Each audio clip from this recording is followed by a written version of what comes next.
సమర్థ సద్గురు సాయినాథ్ మహారాజుకి జై. సాయి భక్తులందరికీ నమస్కారం అండి. మన సాయినాథుని దయ వల్ల అందరూ సంతోషంగా ఉండాలి అని మనస్ఫూర్తిగా కోరుకుంటూ ఈ వీడియో స్టార్ట్ చేస్తున్నాను. ఇక ఈరోజు వీడియోలో మనం చూడబోయేది, బిడ్డ నీకు ఎవరికి రాని కష్టం వచ్చిందా? అయితే ఈ సాయి మాట నువ్వు తప్పకుండా వినాలి. నీకు వచ్చిన కష్టంతో నువ్వు ఎంత తల్లడిల్లిపోతున్నావో నీ బాబాకి తెలుసు అని బాబాగారు మనకు ఒక మంచి సందేశం తీసుకొచ్చారండి. ఆ సందేశం ఏంటి, ఏం చెప్పబోతున్నారని చూడబోయే ముందు అందరికీ హ్యాపీ థర్స్డే, గురువారం శుభాకాంక్షలు అండి. మన బాబాగారి ఆశస్సులు అందరికీ ఉండి అందరికీ వారి వారి కోరికలు తీరాలని మనస్ఫూర్తిగా కోరుకుంటూ ఈ వీడియో ఆరంభిస్తున్నాను. బాబాగారి భక్తులైన ప్రతి ఒక్కరు కూడా ఒక చిన్న లైక్ చేసేయండి ఫ్రెండ్స్. ప్రతి ఒక్కరూ లైక్ చేసి అలాగే మీ యొక్క సపోర్ట్ అనేది నాకు అందించండి. అలాగే కొత్తగా చూసేవాళ్ళు మన ఛానల్ని సబ్స్క్రైబ్ చేసుకోండి. బిడ్డ, ఎవరికి రాని కష్టం వచ్చిందని నువ్వు వాపోతున్నావు కదా. నాకే ఎందుకు ఈ కష్టం వచ్చింది అని నువ్వు ఎంతగానో ఆలోచిస్తున్నావు.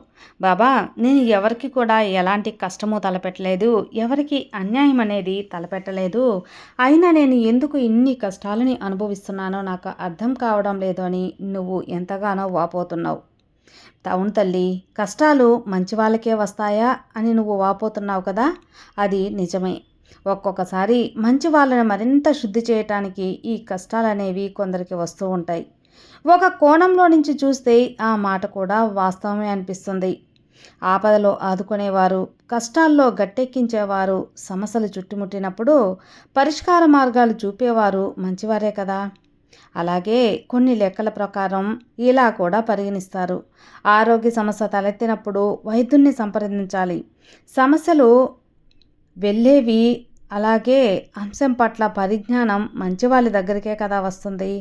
అలాగే కష్టాలు మంచివారికే వస్తాయనే వారు అనడంలో అసలు ఉద్దేశం ఏమై ఉంటుందో ఈ బాబా నీకు వివరించి చెబుతాను.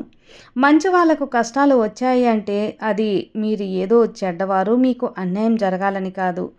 ఆ మంచిని మీరు ఎంతవరకు కాపాడుకుంటారు, ఆ కష్టాలు వచ్చినా కూడా మీ ఆశయాలని, మీ విలువల్ని వదులుకోకుండా మంచివైపే ఎలా ఉంటారు, ఎన్ని రోజులు ఉంటారు అనేదానికి భగవంతుడు పెట్టే మరో ఒక పరీక్ష. ఆ పరీక్షలో నువ్వు నెగ్గావు అంటే ఖచ్చితంగా నీ యొక్క జీవితం ధన్యమైనట్లే. అంటే భగవంతుడే నీకు అండగా ఉన్నట్టు. కొన్ని నైతిక విలువలను కొందరు అస్సలు వదులుకోరు. కొన్ని కష్టాలు వస్తాయని తెలిసినా వచ్చిన అవినీతికి, అక్రమాలకు పాల్పడరు. ఏ ఇబ్బందులు ఉన్నా సరే వాటిని ఎదుర్కోవాలని చూస్తారు. ఏ ఇబ్బందులు లేకుండా హాయిగా జీవించాలని, ప్రమాదాలు, ఆపదలు, సమస్యలు వచ్చినా కూడా కొంచెం మెలకువగా, అప్రమత్తంగా కొంచెం ఉండాలి. అప్పుడే మీ యొక్క విలువల్ని కాపాడుకోగలుగుతారు. ఏ చిన్న సమస్య లేదని అనుకోవడం కదా. చిన్న చీకటిలో చిన్న దీపం వెలిగించగానే పక్కనే సిద్ధంగా పొంచి ఉన్న ప్రమాదం కనపడుతుంది. ఆ సమస్య ఎప్పటి నుంచి అక్కడ ఉందో దీపం వెలుగుదాన్ని చూపిస్తుంది. అలాగే దీపం ఆర్పివేయగానే మళ్ళీ చీకటి అలుముకుంటుంది. దాంతోపాటు సమస్య కూడా అదృశ్యమైపోతుంది. కనబడినంత మాత్రాన సమస్య తొలగిపోయినట్లేనా? లేదు. చీకటిగా ఉన్నంత మాత్రాన అక్కడ ఆ సమస్య లేదు అని అర్థమా? కాదు కదా. అది అక్కడే ఉంటుంది. వెలుగు మేలు చేస్తుంది, చీకటి మోసం చేస్తుంది. అందువల్ల నీ యొక్క జ్ఞానాన్ని వెలుగుతో, అజ్ఞానాన్ని చీకటితో పోల్చాను. సమస్యలు కొన్ని వ్యక్తిగతమైనవి ఉంటాయి, మరికొన్ని జీవన శైలిలో ఉండేవి ఉంటాయి. కానీ వాటికి పరిష్కార మార్గాలు మాత్రం ఒక్కరి వద్దే ఉంటాయి. అదే నీ వద్ద ఉంటాయి, నువ్వే కనుక్కోవాలి. జీవితం అలాంటి వారిని ఎంపిక చేసుకుంటుంది. వ్యక్తిగత జీవితాన్ని ధారబోస్తుంది. దుఃఖం అనేది ఏ ఒక్కరిదో ఇద్దరిదో కాదు, అది ప్రపంచంలో మానవులందరికీ ఉండేది. దానిని విముక్తి కోసం జీవితం శుద్ధం చేయాలి. అలాగే కొడుకుని ఎంపిక చేసుకుని జ్ఞానోదయం పొందిన తన బోధనల ద్వారా మనిషి అంతరంగం లోపలికి దీపం వెలిగిస్తాడు మానవుడు.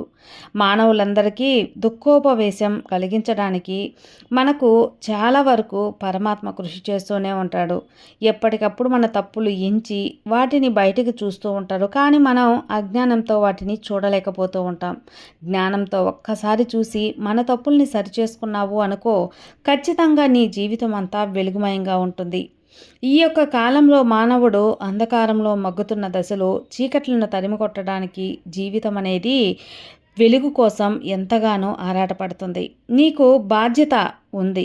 నీ జీవితంలో నిన్ను, నీ వాళ్ళను, నీ చుట్టూ ఉన్న వాళ్ళను సంరక్షించుకోవాలి. ముఖ్యంగా నీపైన ఆధారపడిన నీ యొక్క కుటుంబీకులను ఖచ్చితంగా కాపాడుకోవాలి.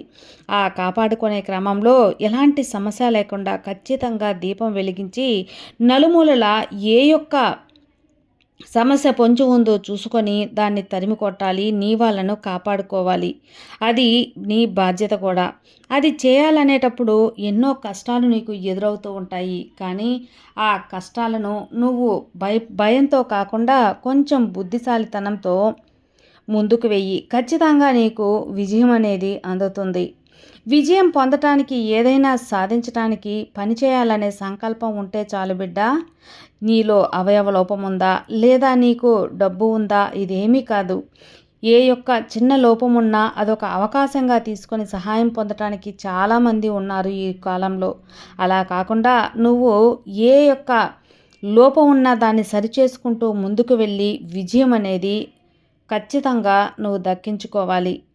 బాబా నాకు ఇది రాదు, ఇది చేత కాదు, ఇది కష్టంగా ఉంది అనే మాటలు లేకుండా అన్నిటినీ నువ్వు ఖచ్చితంగా సరిచేసుకోవాల్సిన అవసరం ఎంతైనా ఉంది.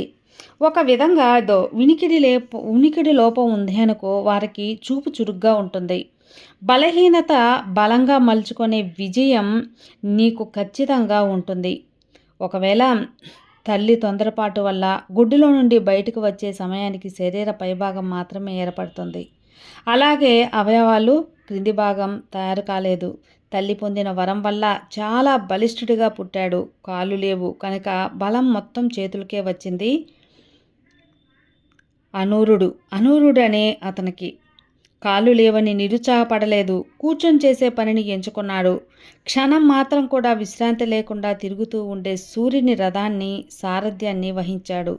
తనకున్న లోపాన్ని చింతించడం కాకుండా బలాన్ని గుర్తించి జీవితాన్ని సార్థకం చేసుకున్నాడు బిడ్డ. వయసు పడిబడటం కూడా ఒక అడ్డం కాదు. అలాగే వార్ధక్యంలో శరీరాన్ని పటుత్వం తగ్గచ్చు, కానీ మనసు అనుభవంతో పండి ఉంటుంది కనుక మెరుగ్గా పనిచేస్తూ ఉంటుంది. పైగా ఎంతో కాలం పనిచేసి చెయ్యి తిలవటం అంటే అందులో నైపుణ్యం అనేది బాగా పెరిగి ఉంటుంది. శ్రమ పడకుండా అవలోలకగా చేయగలరు. కూర్చుని ఉన్న చోట నుంచే కదలకుండా ఎంతో చేయవచ్చు. సలహాలు సూచనలు ఇస్తూ ఉండొచ్చు. అలాగే అనుభవంతో కూడా చాలా పనులు చాలా సులభంగానే చేయవచ్చు. కాబట్టి నువ్వు ఏ విజయం సాధించాలన్నా నీలోని లోపం అనేది అడ్డు కాదు, చేత కాదు, నాకు రాదు, నేను చెయ్యలేను, ఇలాంటి వంకలు పెట్టకుండా విజయం ఎలా సాధించాలి, దేనినైనా ఎలా ఎదుర్కోవాలనే పటుత్వాన్ని అలాగే ఆ జ్ఞానాన్ని నువ్వు పెంచుకోవాలి. అప్పుడే నువ్వు జీవితంలో ఖచ్చితంగా ముందుకు వెళ్ళగలవు. బిడ్డ, ఏదైనా సరే నీలో ఉంటుంది, నీ ఆలోచనలో ఉంటుంది. అది బలహీనమా లేదా బలమా అనేది నీలో ఖచ్చితంగా ఉండే తీరుతుంది.